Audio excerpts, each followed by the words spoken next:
അതുപോലെ ozone layer depletion, പിന്നെ climatic aberrations തുടങ്ങിയ ചില കൺസെപ്റ്റുകളാണ് നമ്മൾ ഇന്ന് ഡിസ്കസ് ചെയ്യാൻ പോകുന്നത്. എന്താണ് global warming? Human activities have altered the chemical composition of the atmosphere through the buildup of greenhouse gases, primarily carbon monoxide, carbon dioxide, chlorofluorocarbons, methane and nitrous oxide. Carbon monoxide, അതുപോലെ carbon dioxide, chlorofluorocarbons, methane and nitrous oxide തുടങ്ങിയിട്ടുള്ള greenhouse gases ഒക്കെ മനുഷ്യരുടെ ആക്ടിവിറ്റീസിൻ്റെ ഭാഗമായിട്ട് എന്ത് ചെയ്തു? നമ്മുടെ അറ്റ്മോസ്ഫിയറിലെത്തി. So global warming refers to the gradual warming up of Earth's atmosphere and the possibility of associated change in the global weather pattern as a result of the emissions such as greenhouse gases. ഇപ്പോൾ എന്താണ് global warming എന്ന് പറഞ്ഞാൽ അല്ലേ? Warming എന്ന് പറഞ്ഞാൽ ചൂടാവുക. ഇപ്പോൾ ഭൂമിയുടെ ഉപരിതലം അറ്റ്മോസ്ഫിയർ എന്ത് ചെയ്യുക? ചൂടാവുന്നതിനെയാണ് ഗ്ലോബൽ വാർമിംഗ് എന്ന് പറയുന്നത്. അതുവഴി നമ്മുടെ കാലാവസ്ഥ വ്യതിയാനവും ഉണ്ടാവും. ഇപ്പോൾ ഗ്രീൻ ഹൗസ് ഗ്യാസസ് അറ്റ്മോസ്ഫിയറിലേക്ക് എത്തുമ്പോൾ നമ്മുടെ കാലാവസ്ഥയിലുണ്ടാകുന്ന മാറ്റം എന്താണ്? ചൂട് കൂടുക. അതാണ് എന്ത്? ഗ്ലോബൽ വാർമിംഗ് എന്ന് പറഞ്ഞാൽ. The emission of such gases and their subsequent concentration in the atmosphere are the result of production and consumption activities of all those nations that burn fossil fuels like coal, oil and gas to generate electricity. ഇപ്പോൾ ചില ഗ്യാസുകൾ പുറന്തള്ളുന്നതും അത് അറ്റ്മോസ്ഫിയറിൽ concentrate ചെയ്യുന്നതിൻ്റെയും ഭാഗമായിട്ട് എന്ത് ചെയ്യും? നമ്മുടെ അറ്റ്മോസ്ഫിയറിൽ ചൂട് കൂടും. എന്തുകൊണ്ടൊക്കെയാണ് ഈ ഒരു ഗ്യാസസ് പുറത്ത് വരുന്നതെന്ന് പറഞ്ഞത്? Burn fossil fuels like coal, oil and gas to generate electricity. Coal burn ചെയ്യുന്നത്, കത്തുന്നത്, അതുപോലെ ഓയിൽ ഇലക്ട്രിസിറ്റി ജനറേഷൻ നടക്കുമ്പോൾ ഒക്കെ ഉണ്ടാകുന്ന ഗ്യാസുകൾ അറ്റ്മോസ്ഫിയറിലേക്ക് എത്തുമ്പോഴാണ് നമ്മുടെ അറ്റ്മോസ്ഫിയർ എന്ത് ചെയ്യുന്നത്? ചൂട് കൂടുന്നത്. Okay. As the greenhouse gases trap the sons heat in much the same way the glass does in green house, global warming is also popularly known as green house effect. ഇപ്പോൾ global വാർമിങ്ങിൻ്റെ മറ്റൊരു പേരെന്താണ്? Green house effect. ഇപ്പോൾ എന്താ പറഞ്ഞിട്ടുള്ളത്? Human ആക്ടിവിറ്റീസിൻ്റെ ഭാഗമായിട്ട് green house gases നമ്മുടെ അറ്റ്മോസ്ഫിയറിലേക്ക് എത്തുമ്പോഴാണ് നമ്മളെ atmosphere എന്ത് ചെയ്യുന്നത്? ചൂട് കൂടുന്നത്. ഈ ഒരു എർത്ത് അറ്റ്മോസ്ഫിയർ ചൂട് കൂടുന്നത് അല്ലെങ്കിൽ വാർമിംഗ് ആവുന്നതാണ് എന്ത്? ഗ്ലോബൽ വാർമിംഗ് എന്ന പേരിൽ അറിയപ്പെടുന്നത്. ഓക്കെ. എന്തൊക്കെയാണ് major effects of global warming? Global വാർമിങ്ങിൻ്റെ മേജർ ഇഫക്ട്സ് എന്തൊക്കെയാണ്? Global warming occurs because the greenhouse gases trap the sun's radiation and then dissipate the heat into space. Global warming നടക്കുന്നത് എന്തുകൊണ്ടാണ്? Green house gases പുറന്തള്ളുന്നത് കൊണ്ടാണെന്ന് പറഞ്ഞു അല്ലേ? അതേപോലെ സൂര്യനിൽ നിന്ന് വന്ന റേഡിയേഷൻ, അതുപോലെ ഭൂമിയിലേക്ക് അത്തരത്തിലുള്ള ചൂടെത്തുന്നതിൻ്റെ ഭാഗമായിട്ടാണ് ഗ്ലോബൽ വാർമിംഗ് ഉണ്ടാകുന്നത്. അതായത് അറ്റ്മോസ്ഫിയറിലെ ടെമ്പറേച്ചർ എന്ത് ചെയ്യുന്നു? ഇൻക്രീസ് ചെയ്യുന്നു. Some of the atmospheric heat is transferred to the ocean and rises the ocean temperature as well. ഈ ഒരു ചൂട് എന്ന് പറയുന്നത് ഓഷ്യനിലേക്ക് എത്തും അല്ലേ? കടലിലേക്ക് എത്തും. അതുവഴി എന്ത് ചെയ്യും? ഓഷ്യൻ ടെമ്പറേച്ചറും ഇൻക്രീസ് ചെയ്യും. As atmosphere and ocean warm the overall global temperature rises. അങ്ങനെ അറ്റ്മോസ്ഫിയറും അതുപോലെ കടലൊക്കെ ചൂടാകുമ്പോൾ എന്ത് ചെയ്യും? ഗ്ലോബൽ ടെമ്പറേച്ചർ റൈസ് ചെയ്യും. അപ്പോൾ ഇങ്ങനെ ഗ്ലോബൽ ടെമ്പറേച്ചർ റൈസ് ചെയ്യുമ്പോൾ there is a rise in average temperature of the atmosphere and the possible melting of the polar ice caps may lead to widespread flooding. അപ്പോൾ ഐസ് പാളികൾ ഉരുകും അല്ലേ? Melting ചെയ്യാന്ന് പറഞ്ഞാൽ ഉരുകുക. അങ്ങനെ ആകുമ്പോൾ അതെന്തിലേക്ക് നയിക്കും? വൈഡ് സ്പ്രെഡ് ഫ്ലഡിങ് അല്ലേ? ഫ്ലഡിങ്ങിലേക്ക് നയിക്കും. വെള്ളപ്പൊക്കം ഉണ്ടാവും. അന്തരീക്ഷത്തിൽ ചൂട് കൂടുമ്പോൾ ഐസ് പാളികളിൽ എന്ത് ചെയ്യുന്നു? ഉരുകിയതിന് ശേഷം അത് വൈഡ് ഫ്ലഡിങ്ങിലേക്ക് നയിക്കും. The major effects of global warming may be summed up as follows. എന്തൊക്കെയാണ് effects? The first one, global warming result in the thawing of glaciers and polar ice caps leading to rise in the sea level and the consequent flooding of low-lying coastal areas. Global വാർമിങ്ങിൻ്റെ ഭാഗമായിട്ട് thawing എന്ന് പറഞ്ഞാൽ ഉരുകുക എന്നുള്ളതാണ് കേട്ടോ. ഗ്ലേഷ്യേഴ്സും അതുപോലെ polar ice ക്യാപ്സും ഒക്കെ ഉരുകിയാൽ എന്ത് ചെയ്യും? സീ ലെവൽ വർദ്ധിക്കും. ജലനിരപ്പ് എന്ത് ചെയ്യുന്നു? വർദ്ധിക്കും. അങ്ങനെ ലോ ലൈങ് കോസ്റ്റൽ ഏരിയാസ് അല്ലേ, താഴ്ന്ന പ്രദേശങ്ങളൊക്കെ എന്ത് ചെയ്യും? വെള്ളത്തിനടിയിലാവും. അതാണ് ഫസ്റ്റ് ഇഫക്റ്റ്. രണ്ടാമത്തേത്, as A result of global warming the precipitation patterns may change, causing some region to have more frequent droughts and some areas suffering from heavier snowfall and rainstorm. Global വാർമിങ്ങിൻ്റെ ഭാഗമായിട്ട് എന്ത് ചെയ്യും? ചില ഭാഗങ്ങൾ നല്ല വരണ്ട രീതിയിലാവും, drought ഉണ്ടാവും, വരൾച്ച ബാധിക്കും. അതേപോലെ ചില ഭാഗങ്ങൾ എന്ത് ചെയ്യും? അവിടെ മഞ്ഞുവീഴ്ച കൂടുതലാവും. അതുപോലെ റെയിൻ സ്റ്റോം അല്ലേ, മഴക്കെടുതികളും വർദ്ധിക്കും. കൊടുങ്കാറ്റുകളൊക്കെ ഉണ്ടാവും ചിലതിൻ്റെ ഭാഗമായിട്ട്. മൂന്നാമത്തേത്, global warming will lead to the shortage of fresh water in many arid and semi arid areas. Global വാർമിങ്ങിൻ്റെ ഭാഗമായിട്ട് ശുദ്ധജലത്തിൽ നിന്നുണ്ടാവും കുറവുണ്ടാവും, ഷോർട്ടേജ് ഉണ്ടാവും. നാലാമത്തേത്, global warming adversely affects human health leading to an increase in many heat related diseases and death.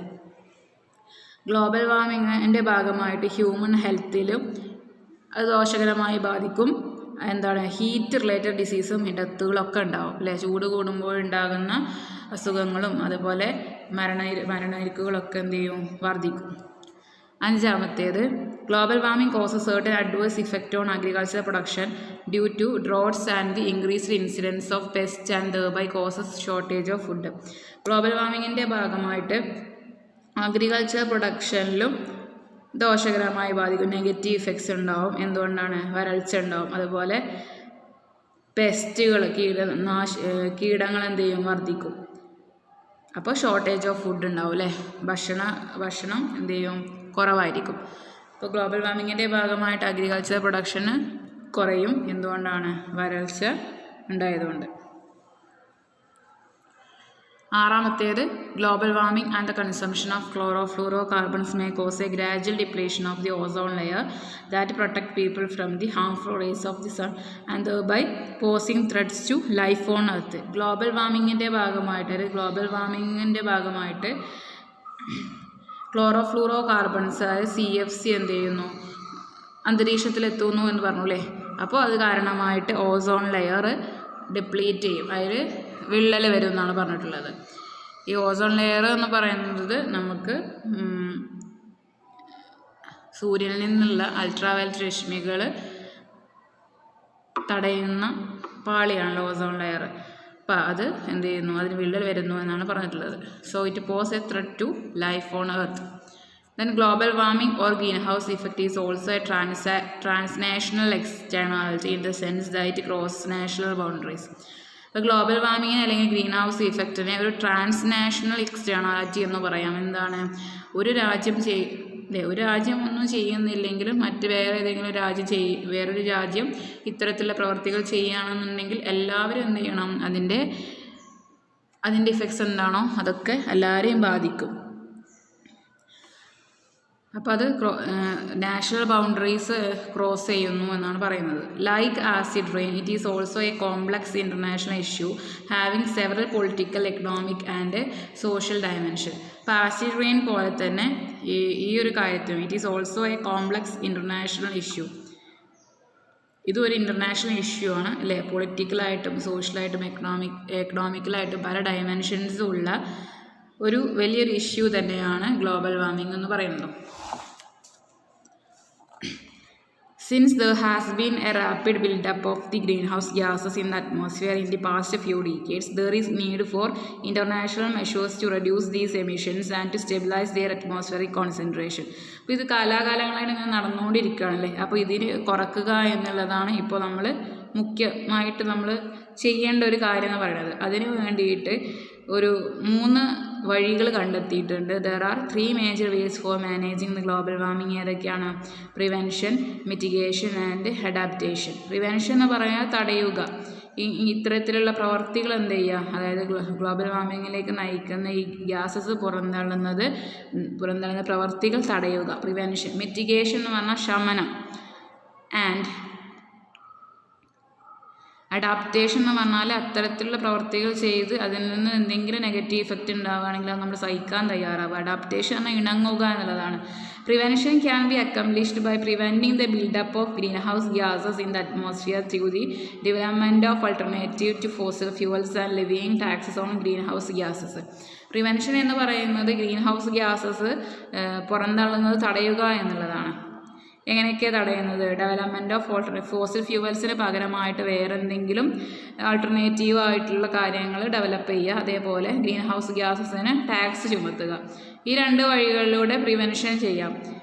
പിന്നെ mitigation is a moderation or postponement of global warming through planting more trees to serve as carbon sink. പൂർണ്ണമായിട്ടും തടയുകയല്ല, സംഭവം നടക്കുന്നുണ്ടെങ്കിലും അത് കുറഞ്ഞ രീതിയിലാക്കുക എന്നുള്ളതാണ് mitigation എന്ന് പറഞ്ഞാൽ അല്ലേ. Moderation or postponement of global warming through planting more trees to serve as carbon sink. കുറേ മരങ്ങൾ നട്ടുപിടിപ്പിക്കുക എന്നുള്ള രീതിയിലൊക്കെ ഇത് കുറക്കാൻ ശ്രമിക്കുക. Adaptation is responding to changes brought about by global warming through shifting of agriculture zones or changes in crop patterns. മൂന്നാമത്തെ വഴി എന്താണ്? അഡാപ്റ്റേഷൻ. നമ്മൾ അതുമായിട്ട് ഇണങ്ങുക അല്ലെ. എന്തെങ്കിലും മാറ്റം വന്നാൽ, ഗ്ലോബൽ വാർമിംഗ് വഴി എന്തെങ്കിലും അറ്റ്മോസ്ഫിയറിലൊക്കെ മാറ്റം വന്നാൽ അതിനോട് നമ്മൾ ഇണങ്ങുക. എങ്ങനെയൊക്കെ? Through shifting of agricultural zones മാറ്റിവെക്കുക, അതേപോലെ ഷിഫ്റ്റ് ചെയ്യുക, അതേപോലെ ചേഞ്ചസ് ഇൻ ക്രോപ്പ് പാറ്റേൺ, നിലവിൽ നമ്മൾ പിന്തുടരുന്ന ക്രോപ്പ് പാറ്റേൺ രീതികളൊക്കെ മാറ്റുക.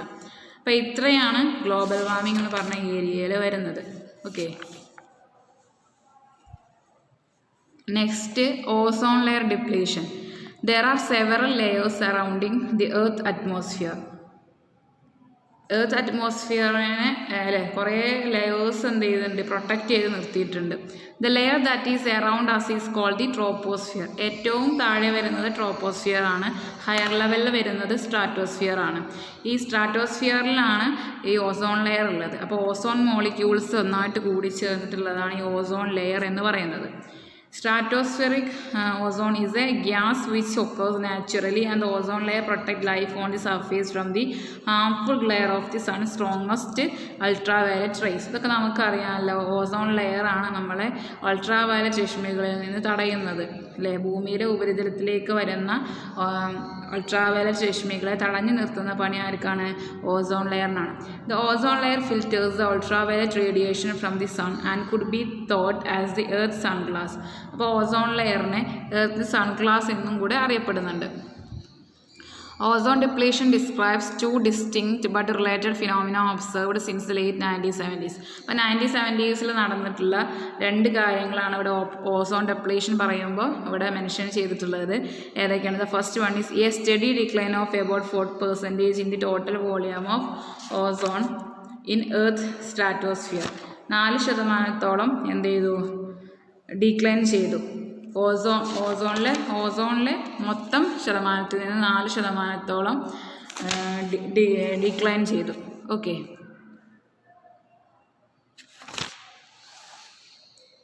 എർത്ത് സ്ട്രാറ്റോസ്ഫിയർ, അതായത് ഓസോൺ ലെയറിലെ ഓസോണിനെ 4% ഡിക്ലൈൻ ചെയ്തു.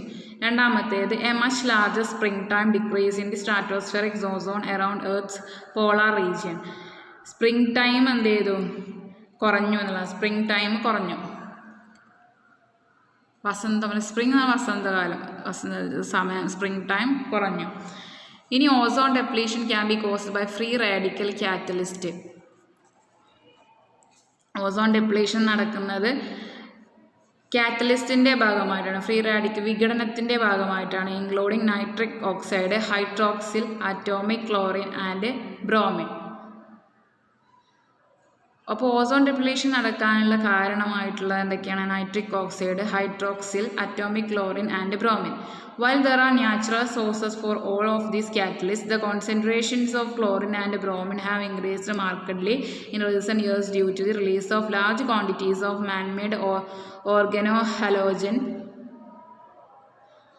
compounds, especially the chlorofluorocarbons and bromofluorocarbons.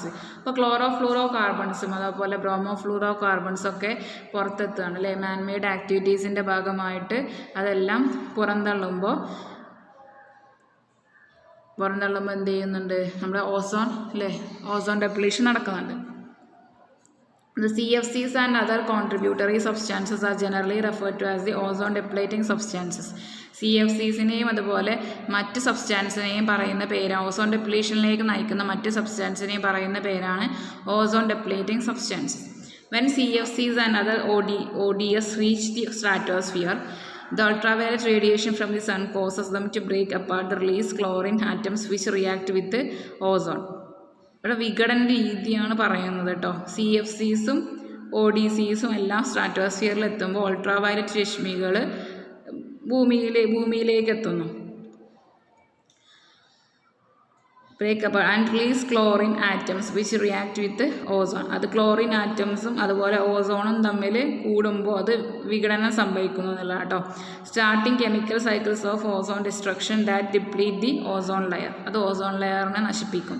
1 chlorine atom can break apart more than 1 lakh ozone molecules. ഒരു ക്ലോറിൻ ആറ്റത്തിന് അല്ലേ 1,00,000 ഓസോൺ മോളിക്യൂൾസിന് എന്ത് ചെയ്യാൻ കഴിയുന്നു, തകർക്കാൻ കഴിയും. These leads to the creation of ozone holes allowing dangerous ultraviolet rays to earth surface. ഇത് ഓസോൺ ഹോൾസ് ഉണ്ടാക്കുന്നതിലേക്ക് നയിക്കും. അപ്പോൾ ഇവിടെ പറയുന്നത് ഒരു വിഘടനം സംഭവിക്കുന്നതാണ്. The overexposure to ultraviolet rays may cause severe health hazards. അപ്പോൾ അൾട്രാവയലറ്റ് രശ്മികൾ ഇങ്ങനെ വരുന്നത് നമുക്ക് ഒരുപാട് ആരോഗ്യപരമായിട്ടുള്ള പ്രശ്നങ്ങൾ ഉണ്ടാക്കും. ഓസോൺ ലെയർ ഡിപ്ലീറ്റ് ചെയ്താൽ നമുക്ക് ഹെൽത്ത് പ്രോബ്ലംസ് ഉണ്ടാവും അല്ലേ. Protecting our health is the first priority and hence it can be argued that preventing ozone depletion is everyone's responsibility. Ozone depletion തടയുക എന്നുള്ളത് എല്ലാവരുടെയും ബാധ്യതയാണ്, റെസ്പോൺസിബിലിറ്റിയാണ്.